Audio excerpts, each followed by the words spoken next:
ஆண்டவராகிய இயேசு கிறிஸ்துவின் நாமத்தினாலே உங்கள் யாவரையும் வாழ்த்துகிறேன். கர்த்தர் உங்கள் ஒவ்வொருவரையும் ஆசீர்வதிப்பாராக. அந்த நாளிலும் கூட வேதத்திலிருந்து ஒரு வசனத்தை நாம் வாசித்து தியானிப்போம். கர்த்தர் நம்மோடு கூட பேசுவாராக, அவர் இடைப்படுவாராக. திருப்பிக் கொள்வோம். 3 யோவான்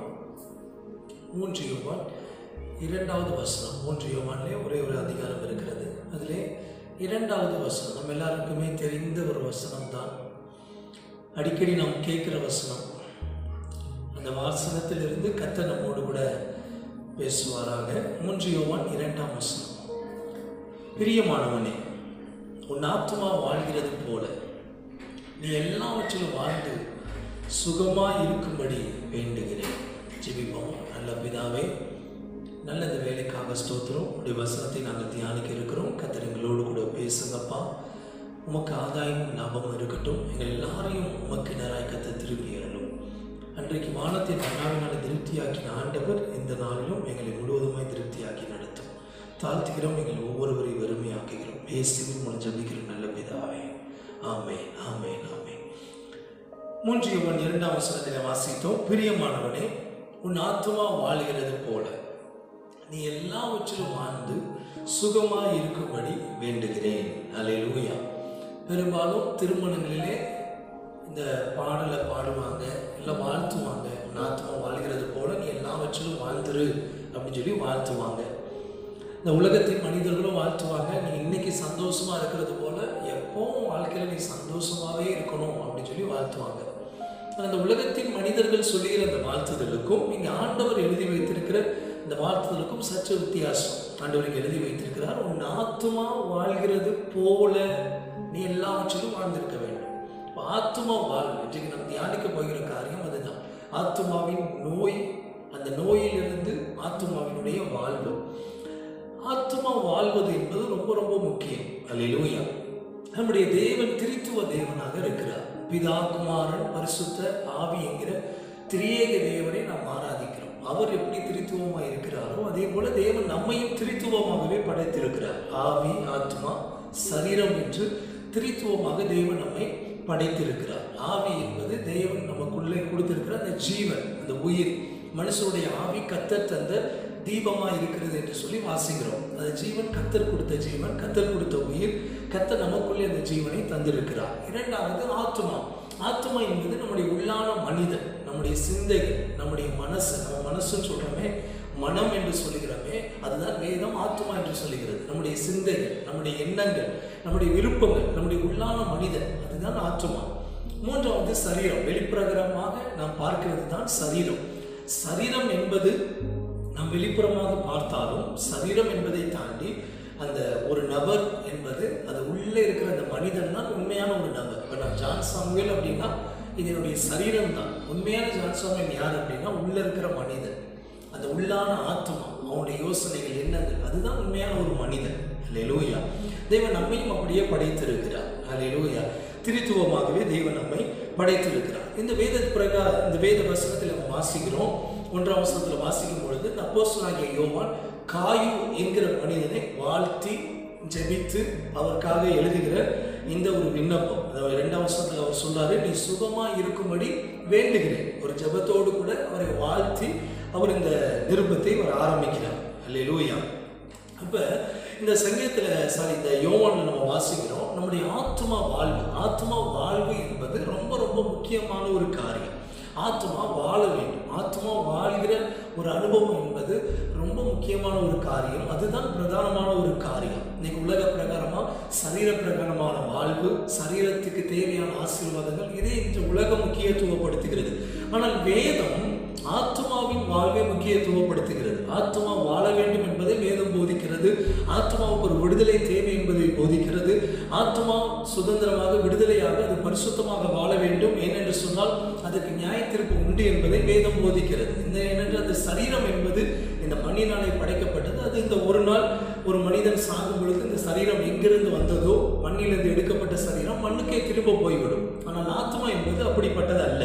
அது விலையேற பெற்றது. அதற்கு மதிப்பில்லா, அதுக்கு மதிப்பு, பல மடங்கு மதிப்பு. அது விலையேற பெற்ற ஒன்று. அந்த ஆத்மா அது பரிசுத்தமாக தேவனுக்கு பிரியமாக இந்த சத்தியத்தின்படி விடுதலையோடு சமாதானத்தோடு அது வாழ வேண்டும் என்று வேதம் வாஞ்சிக்கிறது. இயேசு கிறிஸ்து அதற்காகவே இந்த பூமிக்கு வந்தார். அல்லேலூயா. இப்போ 2 காரியத்தை இந்த நாளில் தியானிக்க போகிறோம். ஆத்ம நோய், ஆத்ம நோயிலிருந்து ஆத்ம வாழ்வு. இன்னைக்கு ஆத்ம நோய் என்று ஒன்று இருக்கிறது, அநேருக்கு தெரிவதில்லை. ஆத்ம நோய் என்றால் என்ன? வேதத்தில் வாசிக்கிறோம். மத்தேயு 15ஆம் அதிகாரத்தை நாம் திருப்பிக் கொள்வோம். ஆண்டவராகிய இயேசு கிறிஸ்து அங்கே சொல்லுகிற ஒரு வார்த்தை, மத்தேயு 15ஆம் அதிகாரம் அதிலே 18ஆம் வசனத்திலிருந்து நாம் வாசிக்கும் பொழுது இயேசு கிறிஸ்து சொல்லுகிறார், வாயிலிருந்து புறப்படுகிறவைகள் இருதயத்தில் இருந்து புறப்பட்டு வரும். வாயிலிருந்து புறப்படுகிறவைகள் இருதயத்தில் இருந்து புறப்பட்டு வரும், அவைகளே மனுஷனை தீட்டுப்படுத்தும். இருதயத்திலிருந்து புறப்படுகிறதா வாய் மூலமாய் வருகிறது. இப்ப இந்த வாயிலிருந்து புறப்படுகிறவைகள் ஒரு மனுஷனை என்ன செய்யுமா? தீட்டுப்படுத்தும். பாருங்க, அந்த வாயிலிருந்து என்னவெல்லாம் வருகிறது? 19ஆம் வசனத்துல வந்து வாசிக்கிறோம். எப்படி எனில், இருதயத்தில் இருந்து பொல்லாத சிந்தனைகளும், கொலை பாதகங்களும், விபச்சாரங்களும், வேசித்தனங்களும், களவுகளும், பொய் சாட்சிகளும், தூஷணங்களும் புறப்பட்டு வரும். 20ஆம் வசனம், இவைகளே மனுஷனை தீட்டுப்படுத்தும். இப்ப பாருங்க, ஒரு ஆத்மாவை அது தீட்டுப்படுத்துகிறது. ஒரு ஆத்மாவை எப்படி, ஒரு ஆத்மாவுடைய நோய் அப்படின்னா என்ன? ஆத்மாவிலிருந்து, இருதயத்திலிருந்து, உள்ளான மனிதனுக்குள்ளே காணப்படுகிற ஒரு காரியம். பாருங்க, அவனுக்குள்ள 19ஆம் வசனம் சொல்லப்பட்டபடி பொல்லாத சிந்தனை, அவனுக்குள்ளே காணப்படுகிற கொலை பாதகங்கள், விபச்சாரங்கள், வேசித்தனங்கள், களவுகள், பொய்கள், இதெல்லாம் ஆத்மாவுடைய நோய். ஆத்மாவிலே காணப்படுகிறதான நோய்கள், பலவீனங்கள்.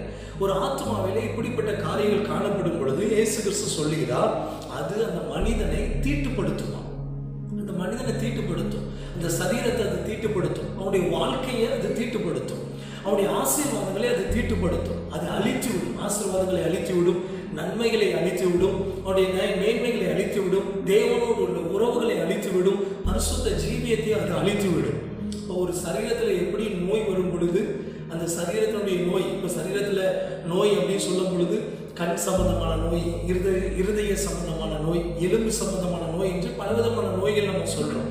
அந்த நோய்களை கவனிக்காம விட்டால் அது எப்படி சரீரத்தை அழித்து விடுகிறதோ, அந்த நோயை நாம் குணமாக்காமல் விட்டால் அல்லது அதை சரி செய்யாவிட்டால் எப்படி அது முழு சரீரத்தை அழித்து விடுகிறதோ, அல்லது சில நேரங்களில் சில நோய்களை நாம் கவனிக்காமல் விட்டால், கேன்சர் போன்ற நோய்கள், எய்ட்ஸ் போன்ற நோய்கள் எல்லாம் கவனிக்காமல் விட்டால், இல்லை டிபி போன்றதான நோய்கள், எப்படிப்பட்ட நோய்களை கவனிக்காமல் விட்டால் அது கொஞ்சம் கொஞ்சமாக சரீரத்தை அழித்து விடுகிறதோ, கண் சம்பந்தமான நோய்களை ஆரம்பத்திலே பார்க்காவிட்டால் எப்படி பார்வை பறிபோகிறதோ, இது போல சரீரத்தை அழித்து விடுமோ, அதே போல ஆத்மாவிலே காணப்படுகிற இந்த நோய்கள். என்ன நோய்? களவு என்கிற நோய், பொய் என்கிற நோய், விபச்சாரம் என்கிற நோய், வேசித்தனம் என்கிற நோய், கசப்பு என்கிற நோய், பிரிவினை என்கிற நோய், வாக்குவாதம் என்கிற நோய், எரிச்சல் என்கிற நோய், இப்படிப்பட்ட காரியங்கள் இருதயத்திலே இருக்கும் பொழுது, இருதயத்தில் இப்படிப்பட்ட காரியங்கள், இதெல்லாம் நோய்கள். இது இருதயத்தில் இருக்கும் பொழுது இந்த நோய்கள் மனிதனுடைய சரீரத்தையும் அது அழித்து விடுகிறது.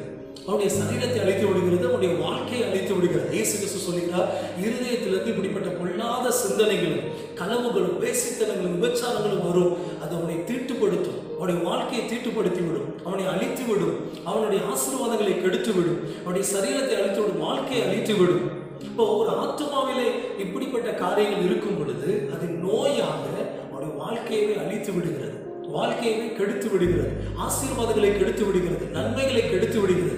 நினைக்கிறோம், ஒருவேளை ஒரு நபரோடு கூட கசப்பு, ஒரு நபரோடு கூட வைராக்கியம், அவங்களை என்னால் மன்னிக்க முடியல, அவங்களை என்னால் ஏற்றுக்கொள்ள முடியல, இப்படி பல காரியங்களை நாம் நினைத்து கொண்டு, அல்லது ஒருவேளை வேறு பல பாவங்கள், வேதத்தில் வாசிக்கப்பட்ட காரியங்கள், கலாத்தியர் 5ஆம் அதிகாரம் 19, 20, 21 வசனங்களிலே சொல்லப்பட்ட அப்படிப்பட்ட மாம்சத்தின் கிரியைகள், இதெல்லாம் ஏதாயிலும் நம்மிடத்திலே காணப்படும் பொழுது, ஒருவேளை நமக்கும் அந்த நபருக்கும் இடையில தான் அது பிரச்சனை என்று தோன்றினாலும், அது நம்முடைய வாழ்க்கையை, நம்முடைய ஆசீர்வாதங்களை, தேவனோடு உள்ள உறவுகளை அது அழித்துவிடும். அது எப்படி நம்ம சரீரத்தின் நோய்களை நம்ம கவனிக்காமல் இருக்கும்போது கொஞ்சம் கொஞ்சமாய் இந்த சரீர நோய்கள் முழு சரீரத்தையும் அழித்து ஒரு நாள் மரணத்திலே கொண்டு போய் நிறுத்தி விடுகிறதோ, அதுபோல ஆத்மாவில் இந்த நோய்கள், ஒருவேளை பொய்யான காரியங்களை பேசுவது, தூஷண வார்த்தைகளை பேசுவது, அல்லது வேசித்தனமான எண்ணங்கள், பொல்லாத சிந்தனைகள், களவு செய்கிற காரியங்கள், வைராக்கியம் பாராட்டுகிற காரியங்கள், பெருமையான காரியங்கள், மேட்டிமையான காரியங்கள், அகந்தையான காரியங்கள்,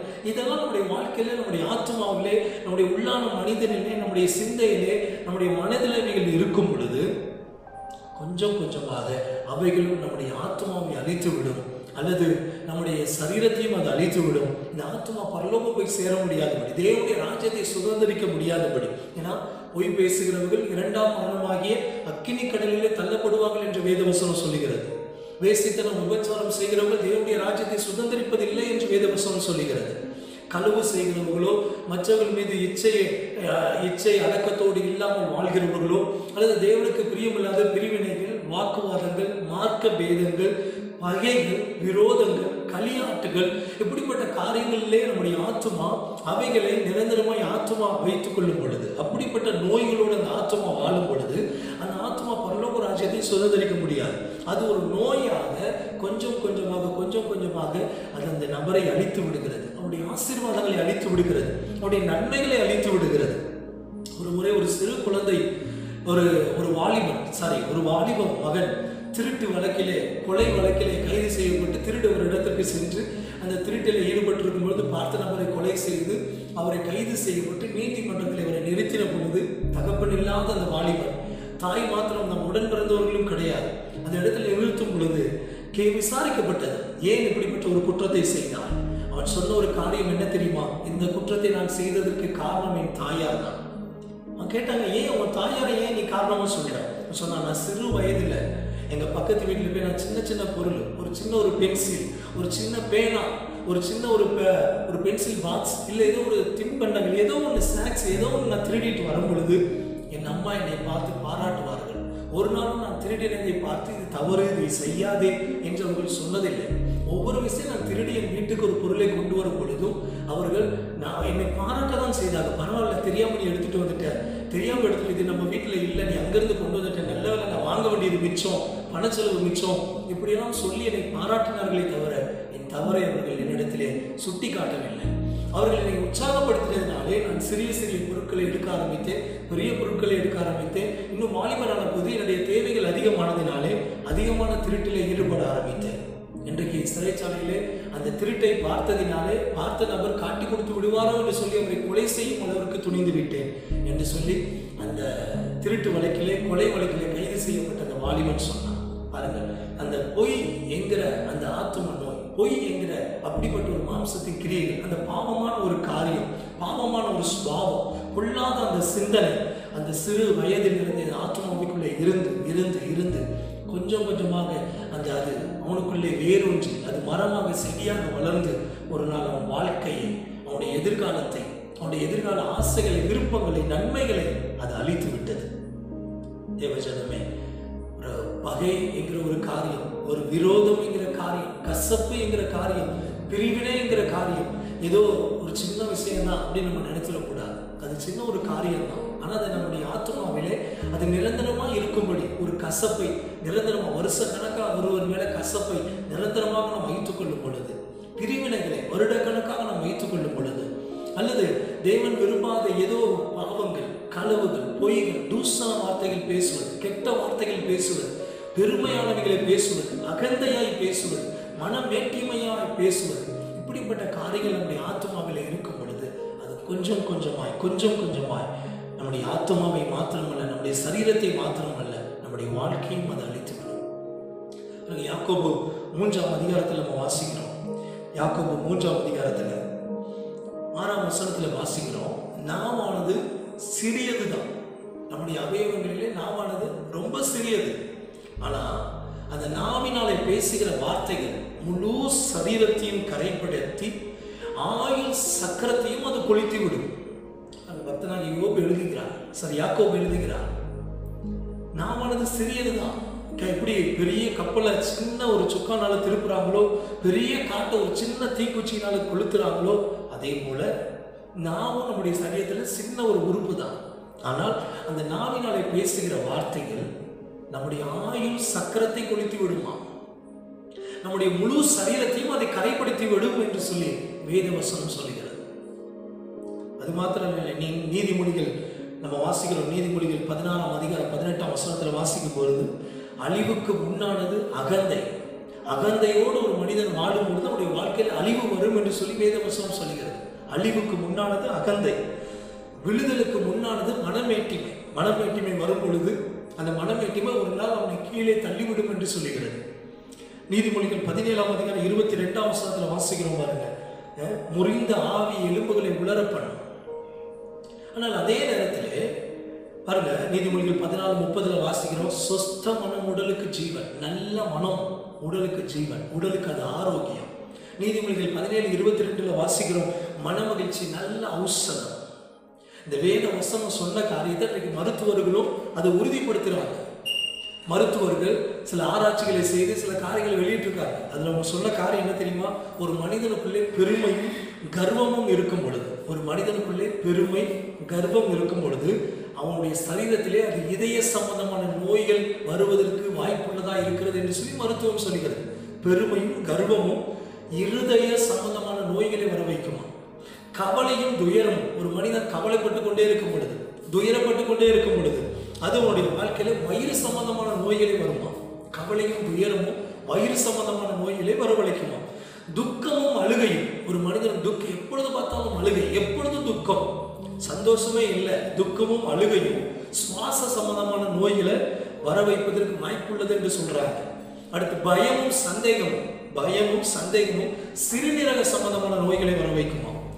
எரிச்சலும் கோபமும் கல்லீரல் சம்பந்தமான நோய்களை வர வைக்குமா? அமைதியும் மகிழ்ச்சியும் நல்ல சுகத்தை தருமா, நோய்களை குணமாக்குமா? வேத வசனம் சொல்றதுதான் இன்னைக்கு டாக்டர்கள் நிரூபித்திருக்கிறாங்க. இப்போ இதெல்லாம் பாருங்க, கர்வம், கோபம், எரிச்சல், அகந்தை, கவலை, துயரம், கண்ணீர், இதெல்லாம் ஒரு இருதயத்துக்குள்ளே, ஒரு ஆத்மாவுக்குள்ளே இந்த வைராக்கியங்கள், கோபங்கள், சண்டைகள் இதெல்லாம் இருக்கும் பொழுது அது அவங்க சரீரத்தையும் பாழாக்குகிறது. ஒரு சரீர சுகம் என்பது ஆத்ம சுகத்தோடு சம்பந்தப்பட்டது. ஒரு ஆத்மா நன்றாய் வாழ்ந்தால்தான் சரீரம் சுகத்தோடு வாழ முடியும். இன்னைக்கு சில வியாதிகளுக்கு சரீரத்தில் எத்தனை மருத்துவம் பார்த்தாலும் சில வியாதிகள் சரியாவதில்லை. ஏன் தெரியுமா? அவங்க நோய் சரீரத்தில் இல்லை, அவங்க ஆத்மாவில் இருக்கிறது. ஒரு ரட்சிக்கப்பட்ட ஒரு மருத்துவர், தேவனை ஏற்றுக்கொண்டு நல்லா ஜெபிக்கிற ஒரு மருத்துவர் இப்படியாக சொன்னார். அவருடைய மருத்துவமனையில வயிற்று வலி சம்பந்தமாக ஒரு நபர் வந்தார். இவர் ஆரம்பத்திலே ஒரு சாதாரண மாத்திரைகளை கொடுத்து சரியாகிவிடும் என்று நினைத்த பொழுது வயிறு வலி சரியாகவில்லை. திரும்பவும் வந்தார், திரும்ப வேறு மாத்திரைகளை கொடுத்து பார்த்தார், திரும்பவும் சரியாகவில்லை. இப்படி அடுத்தடுத்து ஒவ்வொரு ட்ரீட்மெண்ட்டாக கொடுக்க வயிறு வலி கொஞ்சமும் குறையவில்லை. ஆனால் ஒவ்வொரு ஹெவி நல்ல டேப்லெட்ஸ் எல்லாம் ஹெவி டோஸாக ஒவ்வொரு ட்ரீட்மெண்ட்டையும் மாற்றி ஒவ்வொரு அந்த டேப்லெட் ப்ரிஸ்கிரிப்ஷனையும் மாற்றி கொடுத்து பார்க்குறாங்க, ஆனாலும் சரியாகலை.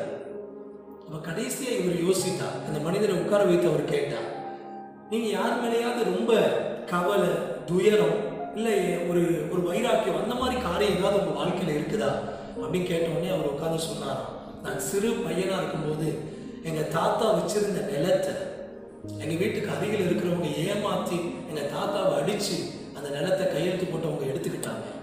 அது சிறு வயதில் நான் பார்த்தேன். அன்றைக்கு பார்த்ததுலேருந்து அவங்களை எப்படியாவது கொலை செய்ய வேண்டும் என்று சொல்லி இன்னும் என் மனதில் இந்த தூண்டுதல் வந்து கொண்டே இருக்கிறது. அவங்களை எப்படி கொலை செய்யறது இன்னும் நான் ஒவ்வொரு நாளும் அதுக்காக முயற்சி எடுத்து கொண்டிருக்கிறேன். அதுக்காக நேரத்தை நான் பார்த்துக்கிட்டு இருக்கிறேன். அதை நினைக்கும் போதெல்லாம் எனக்கு பயங்கரமான கவலை. எப்போ அவங்களை கொல்றது? இத்தனை வருஷமாச்சு, இன்னும் அவங்களை கொல்ல முடியலையே. இத்தனை வருஷமாச்சு, இன்னும் அவங்களை பலி வாங்க முடியலையே, அவங்களை பழி தீர்க்க முடியலையே, அவங்களை கொலை செய்ய முடியவில்லை என்று சொல்லி இன்னமும் அந்த நாளுக்காக காத்திருக்கிறேன்னு சொல்லி சொன்னார். தேவனை அறிந்த அந்த மருத்துவர் சொன்னாராம், இயேசு கிறிஸ்து என்று ஒருவர் இருக்கிறார், அவரிடத்துல நீங்க உங்க இந்த காரியத்தை அறிக்கை செய்யுங்க, அவர் உங்களுக்கு விடுதலை தருவார். உங்கள் இருதயத்தில் இருக்கிற அந்த கசப்பை எடுத்து போடுவார். உங்கள் இருதயத்தில் இருக்கிற அந்த கவலையை அவர் மாற்றுவார். நீங்க அவரிடத்துல வந்து அவரை சொல்லுங்க, இயேசு கிறிஸ்துவோடு நீங்க பேசுங்க, அவர் உங்க இருதயத்தில் இருக்கிற இந்த துக்கத்தை மாற்றுவார் என்று சொல்லி இயேசு கிறிஸ்துடைய சுவிசேஷத்தை சொல்லி அவருக்காக ஜெபித்தார். அவர் ஜெபிக்கும் பொழுதே அவர் உண்மையாய் மனப்பூர்வமாய் அந்த பழி வாங்க வேண்டும் என்கிற எண்ணம், கொலை செய்ய வேண்டும் என்கிற எண்ணத்தை அறிக்கை செய்து அவர் ஜெபித்தார். ஆச்சரியப்படுவீங்க, அடுத்து வந்த 1-2 நாட்களிலே அவருடைய வயிறு வலி பரிபூர்ணமாய் சுகமாயிற்று. நம்முடைய சரீர சுகம் ஆத்ம சுகத்தோடு சம்பந்தப்பட்டது. ஆத்மா நல்ல சுகத்தோடு இருக்கும் பொழுது சரீரமும் சுகத்தோடு இருக்கும். அதனால்தான் சில நேரத்தில் சில சரீரத்தில் வர்ற பலவீனம், சரீரத்தில் உண்டாகிற வியாதிகளுக்கு எத்தனை மருந்து மாத்திரைகள் போட்டாலும் மருத்துவம் பார்த்தாலும் சில சரீர வியாதிகளை குணமாக்க முடியறதில்லை. ஏன் அப்படின்னா வியாதி சரீரத்தில் இல்லை, அது ஆத்மாவில் இருக்கிறது. ஆத்மாவில வியாதி இருக்கும் பொழுது சரீரத்துக்கு எத்தனை மருந்து மாத்திரைகளை கொடுத்து மாற்றினாலும் அது சரியாவதில்லை. ஆத்மா குணமானால்தான், ஆத்மாவில் இருந்து அந்த நோய் போனால்தான். அந்த ஆத்மாவினுடைய காயத்தை ஆண்டவர் குணமாக்கினால்தான், ஆத்மாவில் உண்டாயிருக்கிற அந்த நோயை, ஆத்மாவில் உண்டாயிருக்கிற அந்த காயத்தை இயேசு கிறிஸ்து குணமாக்கும் பொழுதுதான் சரீரம் சுகமடைகிறது. அல்லேலூயா. ஒருவேளை நீங்களும் மற்ற மனிதர்கள் பேசின வார்த்தைகளினாலே உங்கள் இருதயத்திலே காயப்பட்டு, இல்லை உங்க இருதயத்திலே அவங்களை மன்னிக்க முடியாம ஒரு கசப்பை, ஒரு பகையை நீங்க வைத்துக்கொண்டு ஒருவேளை வாழ்ந்து கொண்டிருக்கலாம். அவங்களை என்னால் மன்னிக்க முடியல அப்படிங்கிற ஒரு எண்ணத்தோடு நீங்க வாழ்ந்து கொண்டிருக்கலாம். தேவ ஜனமே, இயேசு கிறிஸ்து உங்களுக்காக இருக்கிறார். இயேசு கிறிஸ்து இருக்கிறார். அவர் சொன்னார், பலி வாங்குதல் எனக்குரியது, நானே பதில் செய்வேன். நம்ம யாரும் பலி வாங்க வேண்டாம். நம்ம யாரும் அவங்க செஞ்ச காரியத்துக்காக திரும்ப பதில் செய்யணும்னு அவசியம் இல்லை. ஆண்டவரிடத்தில் அறிக்கை செய்து உங்க பகையை நீங்க விட்டுருங்க. ஆண்டவரிடத்தில் அறிக்கை செய்து விட்டு அந்த கோபத்தை எரிச்சலை நீங்க நெகிழ்ந்து விடுங்க. உங்கள் ஆத்மா குணமாகும் பொழுது, உங்கள் ஆத்மாவுடைய காயங்கள் ஆறும் பொழுது உங்கள் சரீரம் குணமடையும். அல்லேலூயா.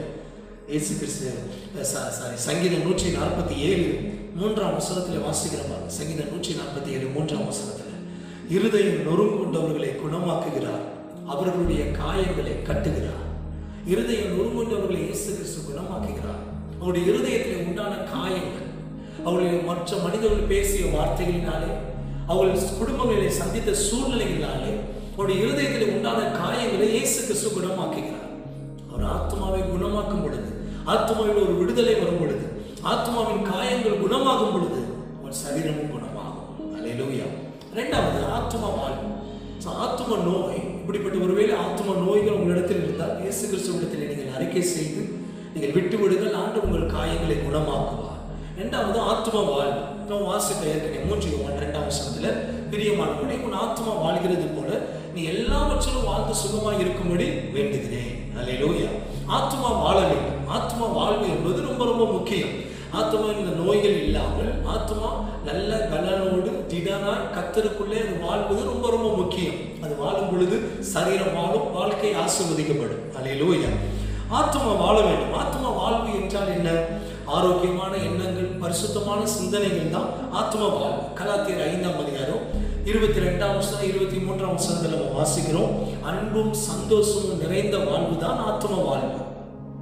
தயவும் நற்குணமும் நிறைந்த வாழ்வுதான் ஆத்ம வாழ்வு. சாந்தமும் இச்சையடக்கமும் நிறைந்த வாழ்வுதான் ஆத்ம வாழ்வு. தயவும் நீடிய பொறுமையும் நிறைந்த வாழ்வுதான் ஆத்ம வாழ்வு. அல்லேலூயா.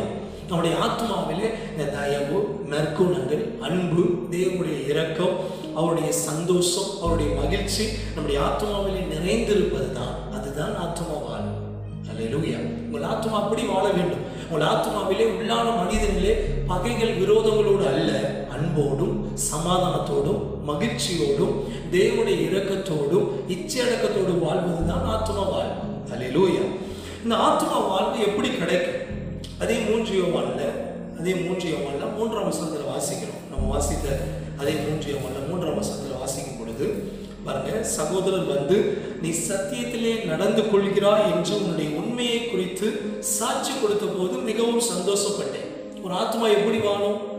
காயுக்கு யோவான் எழுதுகிறார், உன் ஆத்மா வாழ்கிறது போல நீ எல்லாவற்றிலும் வாழ்ந்திரு. காயுடைய ஆத்மா எப்படி வாழ்ந்தது? 3ஆம் வசனத்தில் வாசிக்கிறோம், ஒரு சத்தியத்திலே நடந்தார். சத்தியத்திலே நடந்ததினால் அவருடைய ஆத்மா வாழ்ந்தது. அல்லேலூயா. இதுதான் சத்தியம். வேத வசனம் தான் சத்தியம். இயேசுவே சத்தியம். அந்த சத்தியத்துல தேவன் சொல்ல வார்த்தையில, தேவன் நமக்கு கற்றுக் கொடுத்த பாதையில, தேவன் நம்ம காண்பித்திருக்கிற வழியில, இந்த வேத வசனம் சொல்லி இருக்கிற பாதையில நாம் நடப்பதுதான் சத்தியம். அந்த சத்தியத்துல நாம் நடக்கும் பொழுது நம்முடைய ஆத்மா வாழும். நம்முடைய ஆத்மா வாழும். சத்தியம் என்ன சொல்லுது? உன் சத்துருக்களை சிநேகி, அவங்களை நீ என்ன செய்யாத? பகைக்காதே. உன் சத்துருக்களை சிநேகி. ஆத்மா வாழும். பகைக்கும் பொழுது ஆத்மா வியாதிப்படுகிறது. மத்தேயு 5ஆம் அதிகாரத்தில் அதை வாசிக்கிறோம். 44ஆம் வசனத்துல, உன்னை சபிக்கிறவனை நீ ஆசீர்வதி, சபிக்கிறவனை நீ ஆசீர்வதி, அப்பொழுது ஆத்மா வாழும். அவளை விரோதிக்கும் பொழுது ஆத்மா வியாதிப்படுகிறது. நிந்திக்கிறவனுக்காக ஜெபம் பண்ணு. உங்களை யாரும் நிந்திக்கிறாங்க, நிந்தனையா பேசுறாங்க, அவங்களுக்காக ஜெபம் பண்ணு, ஆத்மா வாழும். ஆனா அவங்களை சபிக்காதீங்க. துன்பப்படுத்துகிறவங்களுக்காக ஜெபம் பண்ணுங்க, ஆத்மா வாழும். அவங்கள பலிக்கு பலி வாங்கணும்னு நினைக்காதீங்க. அந்த பலி உணர்வு ஆத்மாவில நோயை உண்டாக்கும், ஆத்மா காயத்தை உண்டாக்கும். அது உங்கள் ஆசீர்வாதத்தை கெடுத்து விடும். மனுஷனுடைய தப்பிதங்களை மன்னிங்க, அது உங்கள் ஆத்மாவை வாழ வைக்கும். அதற்கு பதிலாக நீ கசப்பு வைராக்கியத்தை வைத்துக் கொண்டிருந்தோம் என்றால் அது உங்கள் ஆத்மாவை வியாதிக்குள்ளாக கொண்டு சென்றுவிடும். பரிசுத்தமாக தேவன் சொல்கிறார், நான் பரிசுத்தராகிய நீங்களும் பரிசுத்தராயிருங்கள். நற்குணங்களை தரித்துக் கொள்ள வேண்டும். மத்தேயு 5ஆம் அதிகாரம் கடைசி வசனத்துல வாசிக்கிறோம், 6ஆம் அதிகாரத்துல வாசிக்கிறோம், நம்முடைய பிதா பூரண சர்க்குணராய் இருக்கிறது போல நீங்களும் பூரண சர்க்குணராயிருங்கள். அல்லேலூயா. இப்ப இந்த இப்படிப்பட்ட குணங்கள், இந்த பரிசுத்தம், நற்குணங்கள், அன்பு, மன்னிப்பு, தயவு, இரக்கம், இதெல்லாம் நம்முடைய ஆத்மாவை வாழ வைக்கும். இதுதான் கிறிஸ்துவுடைய குணாதிசயம், பிதாவுடைய குணாதிசயம், கிறிஸ்துவுடைய அன்பு, கிறிஸ்துவுடைய சாயல், கிறிஸ்துவுடைய சுபாவங்கள். நம்ம வாசிக்கிற வேத வசனம் நமக்கு கற்றுக் கொடுக்கிற வாழ்க்கை முறைகள், இதுதான் வாழ்க்கை முறை. இந்த உலகத்துக்கு ஒரு வாழ்க்கை முறை இருக்குது. ஒருத்தவங்க அடிச்சாதான் திரும்ப அடிக்கணும், ஒருத்தவங்க ஏதாவது கெடுதல் பண்ணாங்கன்னா திரும்ப கெடுதல் பண்ணணும், ஒருத்தவங்க தவறா பேசிட்டாங்கன்னா இவங்க பேசக்கூடாது, இவங்க எத்தனை வருஷம் அவங்க முகத்துல முடிக்க மாட்டாங்க. இது உலகத்தினுடைய வாழ்க்கை, உலகத்தினுடைய வழக்கம், உலகத்தினுடைய வாழ்க்கை முறைகள். ஆனால் வேத வசனம் நமக்கு ஒரு வாழ்க்கை முறையை வைத்திருக்கிறது. அன்பு, பரிசுத்தம், சந்தோஷம், மகிழ்ச்சி, இரக்கம், தயவு, நற்குணம், இதெல்லாம் நம்முடைய வாழ்க்கை முறைகள். இது எல்லாம் இருக்கும் பொழுது நம்முடைய ஆத்மா வாழும். ஆனால் பகை, விரோதங்கள், கசப்பு, இதெல்லாம் நம்முடைய ஆத்மாவில் இருக்கும் பொழுது அது நம்முடைய ஆத்மாவைக்குள்ளே இருந்து அது வேர் கொண்டு அது கனி கொடுத்து, கசப்பான கனிகளை கொடுத்து, அது ஒரு நாள் வளர்ந்து வளர்ந்து வளர்ந்து நம்முடைய வாழ்க்கையவே கெடுத்து விடக்கூடிய சூழ்நிலை. நீ தர்மம் செய்யும் போது யாருக்கும் தெரிய வேண்டாம். அதுதான் கிறிஸ்தவ தேவன் நம்ம கற்றுக் கொடுக்கிற காரியம். நீ ஜெபிக்கும் போது அந்த ரகத்துல ஜெபி, அதுதான் தேவன் நம்ம கற்றுக் கொடுக்கிற காரியம். அல்லேலூயா. பாலம் கட்டுறாங்க, அது நமக்கு தெரியும். பாலம் கட்டுறது ஒரு சுவர் கட்டுறது. இந்த பாலம் கட்டுறதுக்கும் சுவர் கட்டுறதுக்கும் ரெண்டுக்குமே ஒரே மெட்டீரியல் தான். பாலம் கட்டுறதுக்கு என்ன கல் தேவையோ அதுதான் சுவர் கட்டுறதுக்கும் தேவை. பாலம் கட்டுறதுக்கு என்ன சிமெண்ட் தேவையோ அதுதான் ஒரு சுவரை கட்டுவதற்கும் தேவை. அதற்கு தேவையான தண்ணீர் தான் இதற்கும் தேவை, அதற்கு தேவையான மணல் தான் இதற்கும் தேவை. ஆனால் ரெண்டினுடைய நோக்கமும் வேறு. ஒரு பாலம் கட்டும் பொழுது அது 2 கிராமத்தை அது இணைக்கும், 2 கூட்ட ஜனங்களை அது இணைக்கும், 2 தேசத்தை இணைக்கும், 2 தீவுகளை இணைக்கும், 2 கூட்ட மக்களை அது இணைக்கும். ஆனால் சுவர் என்பது அப்படிப்பட்டதல்ல. அது 2ஆக பிரிக்கும்.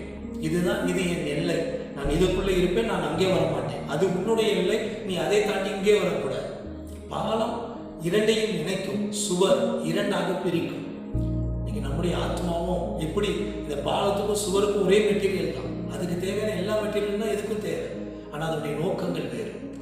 அதே போலதான் நம்முடைய ஆத்மாவும் ஒரே ஆத்மா தான். ஆனால் அந்த ஆத்மாவை நோயினால் இருக்க வைப்பதும், அதை தேவனுக்காக வாழும்படி தேவனோடு நம்முடைய ஆத்மாவை இணைப்பதும், அல்லது தேவனுக்கும் நமக்கும் இடையிலே பகைமை என்கிற சுவரை எழுப்புவதும் நம்மை பொறுத்தது. அல்லேலூயா, அல்லேலூயா. பிசாசு உங்க வாழ்க்கையில நுழைய முடியாது, ஏன்னா நீங்க தேவனுடைய ஆலயம். ஆனா பிசாசு உங்களை கெடுக்கும்படி சில பொல்லாத சிந்தனைகளை உங்களுக்குள்ளே போடுவான். அந்த சிந்தனைகளுக்கு நாம் கீழ்ப்படியும் பொழுது தேவனுடைய ஆசீர்வாதங்களை இழந்து போகிறோம். அதான் ஏவாளை பார்க்கிறோம். அவனுடைய வாழ்க்கைக்குள்ள நுழையில அவன் சின்ன ஒரு தாட், ஒரு சின்ன ஒரு வார்த்தை, சின்ன ஒரு சிந்தனை, சின்ன ஒரு கேள்வியை அந்த ஏவாளுக்கு முன்னாடி போட்டான். அவ்வளவுதான், ஏவாள் விழுந்தாச்சு.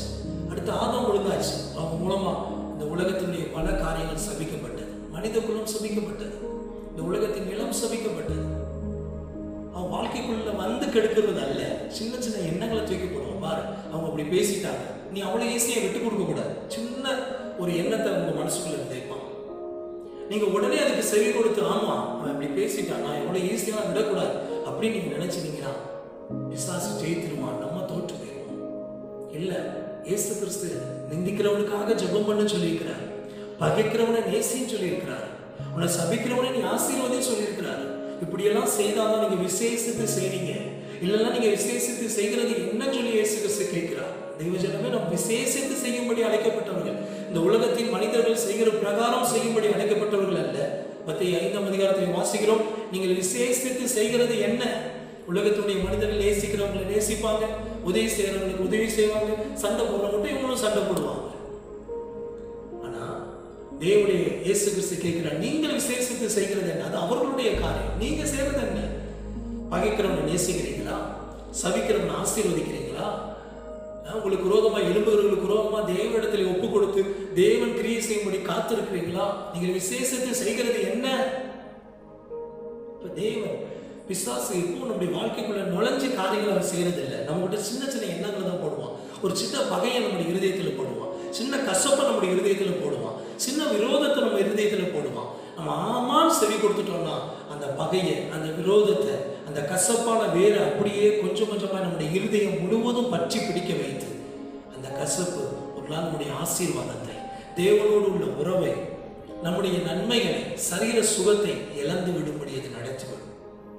அதனால தான் நம்ம வாசிக்கிறோம் பாருங்க, பிலிப்பியர் 4ஆம் அதிகாரம், பிலிப்பியர் 4ஆம் அதிகாரம் 8ஆம் வசனத்தில் வாசிக்கிறோம். பிலிப்பியர் 4ஆம் அதிகாரம் 8ஆம் வசனத்தில் வாசிக்கும் பொழுது, உண்மை உள்ளவைகள் எவைகளோ, எது உண்மை? உண்மை உள்ளவைகள் எவைகளோ, ஒழுக்கம் உள்ளவைகள் எவைகளோ, நீதி உள்ளவைகள் எவைகளோ, கற்புள்ளவைகள் எவைகளோ, அன்பு உள்ளவைகள் எவைகளோ, நற்கீர்த்தி உள்ளவைகள் எவைகளோ, புகழ் எதுவோ, புண்ணியம் எதுவோ, அவைகளையே சிந்தித்துக் கொண்டிருங்கள். பவுல் அப்போஸ்தலன் எப்படி எழுதி வச்சிருக்கிறார்? நீங்க எவைகளை சிந்திக்கணும்? எது அன்பு, எது ஒழுக்கம், எது உண்மை, எது நீதி, எது கற்பு, எது பரிசுத்தம், அவைகளையே நீங்க சிந்திங்க. 9ஆம் வசனத்தில் அவர் சொல்றாரு கடைசி, அப்பொழுது சமாதானத்தின் தேவன் உங்களோடு கூட இருப்பார். எப்போது? சமாதானத்திற்குரியவைகளை, அன்பானவைகளை, ஒழுக்கம் உள்ளவைகளை, உண்மையானவைகளை, நீதியானவைகளை, கற்புள்ளவைகளை நாம் சிந்தித்துக் கொண்டிருக்கும் பொழுது, தேவனுக்கு பிரியமானவைகளை சிந்தித்துக் கொண்டிருக்கும் பொழுது, தேவனுடைய சுபாவங்களை, தேவனுடைய கிரியைகளை, வேத வசனங்களை சிந்தித்துக் கொண்டிருக்கும் பொழுது சமாதானத்தை தேவன் நம்மோடு கூட இருப்பார். நம் பகையை சிந்திக்க கூடாது. ஏன் அவங்க ஏன் இப்படி பேசினாங்க, அவங்க ஏன் இப்படி நடந்தாங்க, அவங்க ஏன் இந்த காரியத்தை பண்ணாங்க, ஏன் இப்படியெல்லாம் நடந்துக்கிறாங்க, ஏன் இந்த மாதிரி எனக்கு விரோதமாக செய்கிறாங்க அப்படின்னு நமக்கு விரோதமாய் நடந்த காரியங்களை நாம் யோசிக்க அதை குறித்தே நாம் சிந்திக்க தேவையற்ற காரியங்களை நாம் சிந்திப்பதற்கு நேரம் கொடுக்க பிசாசு இன்னும் தேவையில்லாத எண்ணங்களை நமக்குள்ளே விதைத்துக் கொண்டே இருப்பான். சின்ன பிரச்சனையை நம்ம யோசிக்க அந்த பிரச்சனையை குறித்து தேவையற்ற எண்ணங்கள், தேவையில்லாத காரியங்களை பிசாசு நமக்குள்ளே கொடுத்து கொண்டே இருப்பான். இப்போ நம்முடைய சிந்தைகள் அதையெல்லாம் ஏற்றுக்கொள்ள நமக்குள்ளே, நம்முடைய இருதயத்தில் இருந்த சின்ன ஒரு கசப்பு, அது அந்த வேறு அது ஆழமா நம்முடைய இருதயத்தின் ஆழத்துக்குள்ளே சென்று, நம்முடைய சிந்தைக்குள்ளே சென்று, எண்ணங்களுக்குள்ளே சென்று, நம்முடைய இருதயம், எண்ணம், பேச்சு, செயல், பார்வை எல்லாம் அந்த கசப்பு நிறைந்ததாய் மாறிவிடுகிறது. பேச்சிலேயே கசப்பு, பார்வையிலேயே ஒரு கசப்பு, அவங்க பார்க்கறதுலேயே ஒரு எரிச்சல், பார்க்கறதுலேயே ஒரு வெறுப்பு, பேச்சிலேயே ஒரு வெறுப்பு. ஏன்? இருதயம் முழுக்க கசப்பால நிறைஞ்சிருச்சு. எப்படி நிறைஞ்சிச்சு? சின்ன ஒரு சம்பவம் தான் நடந்தது, உண்மை. ஒருவேளை நம்மிடத்துல தவறு இல்லை, ஆனால் அந்த காரியத்தை நாம் திரும்ப யோசிக்க அதை சிந்திக்க அதற்கு நாம் நேரம் கொடுத்து செலவிட அதை வாய்ப்பாக பயன்படுத்தி கொண்டு பிசாசு நமக்குள்ளே வந்து தேவையற்ற சிந்தனைகளை அவன் விதைக்கிறான். அப்ப இந்த கசப்பான காரியங்கள் எல்லாம் நமக்குள்ளே வேர் கொண்டு அது ஒரு நாள் நம்ம பேசுற பேச்சிலேயே அந்த வெறுப்பு வெளிப்படுது, பார்வையிலே வெறுப்பு வெளிப்படுது, நம்முடைய கிரியையில அந்த கோபம் வெளிப்படுது, முழுக்க நம்முடைய சரீரத்தையும் அது ஆண்டு கொண்டு விடுகிறது. ஒரு நாள் என்ன ஆகும்? இந்த கசப்பு, வைராக்கியம், கோபம், எரிச்சல் இதெல்லாம் நமக்குள்ள வந்து நம்முடைய வாழ்க்கையே அப்படியே மாறிவிடுகிறது. எதை செய்தாலும் பார்க்கும் போதே ஒரு வெறுப்பு, பார்க்கும் போதே ஒரு கசப்போடு தான் பார்ப்பது, பார்க்கும் பொழுதே ஒரு வெறுப்போடு தான் பார்ப்பது. அதனால்தான் போன போதும் சொல்றாரு, வேண்டாம் அதெல்லாம் விட்டுருங்க, ஏசப்பட்ட அறிக்கை செய்யுங்க, ஏசப்பட்ட சொல்லுங்க, தேவன் அவைகளை பார்த்துக்கொள்வார், தேவன்கிட்ட சொல்லுங்க, அவர் யெகோவா ஈரே, போதுமானவரிலும் அதிகமானவர், அவர்கிட்ட சொல்லுங்க. அவர்கிட்ட சொல்லிட்டு நீங்க என்ன செய்யுங்க? அதுக்கு முந்தின வசனங்களையும் அவர் சொல்றார். 6ஆம் வசனம், நீங்கள் ஒன்றுக்கும் கவலைப்படாமல், 6ஆம் வசனம், நீங்கள் ஒன்றுக்கும் கவலைப்படாமல் எல்லாவற்றையும் குறித்து உங்கள் விண்ணப்பங்களை ஸ்தோத்திரத்தோடு கூடிய ஜெபத்தினாலும் வேண்டுதலினாலும் தேவனுக்கு தெரியப்படுத்துங்கள். இப்ப பாருங்க, நம்ம யோசிக்க வேண்டிய காரியம் இது. வேத வசனத்தை யோசிக்கும் பொழுது ஆத்மா வாழ்கிறது. நம்ம வாழ்க்கையில நடந்த பிரச்சனைகளை யோசிக்கும் பொழுது ஆத்மா வியாதிப்படுகிறது. நமக்கு இழைக்கப்பட்ட இழப்புகளை யோசிக்கும் பொழுது, நம்முடைய மனிதர்கள் பேசின வார்த்தைகளை யோசிக்கும் பொழுது, மனிதர்கள் நம்மிடத்தில் நடந்து கொண்ட காரியங்களை நாம் யோசிக்கும் பொழுது, மனிதர்கள் நமக்கு விரோதமாய் அநியாயமாய் பேசின காரியங்களை நாம் யோசிக்கும் பொழுது, உண்மைதான் அது அநியாயம்தான், அது தவறுதான், அது தேவையற்ற காரியங்கள் தான், அது நாம் செய்யாத காரியத்தை தான் அவர்கள் சொல்லுகிறார், உண்மைதான். ஆனாலும் அவைகளுக்கு நாம் நேரம் கொடுத்தவைகளை யோசிக்க அந்த கசப்பான வேர் நம்முடைய முழு இருதயத்தையும் பற்றிக்கொள்ளும். நம்முடைய சிந்தைகளை முழுவதுமாய் ஆட்கொண்டு விடும், நம்முடைய எண்ணங்களை முழுவதுமாய் ஆட்கொண்டு விடும். அடுத்து நம்முடைய பேச்சில், நம்முடைய பார்வையில் எல்லாத்திலையும் அந்த கசப்பு, அந்த வெறுப்பு வெளிப்படும்.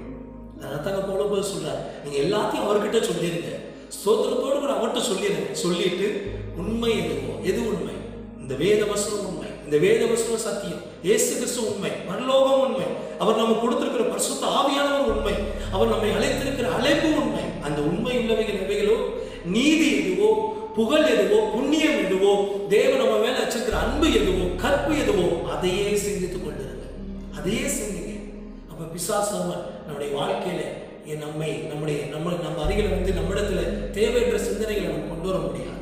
இந்த வேத வசனங்களை நாம் தியானித்துக் கொண்டிருக்கும் பொழுது, இயேசுவை குறித்து தியானித்துக் கொண்டிருக்கும் பொழுது, தேவனுடைய வேத வசனங்களை, வாக்குத்தத்தங்களை குறித்து நாம் தியானித்துக் கொண்டிருக்கும் பொழுது, நமக்கு விரோதமான பிரச்சனைகள், போராட்டங்கள் நடக்கும் பொழுதெல்லாம் இந்த வேத வசனத்தை அறிக்கை செய்து அதை நாம் தியானிக்கும் பொழுது அது நம்முடைய தியானமாய் மாறப்படும். சங்கீதம் 1 வாசிக்கிறோம் இல்லையா, கர்த்தருடைய வேத வசனம் தான் எனக்கு தியானம், அதை நான் இரவும் பகலும் தியானிக்கிறேன்.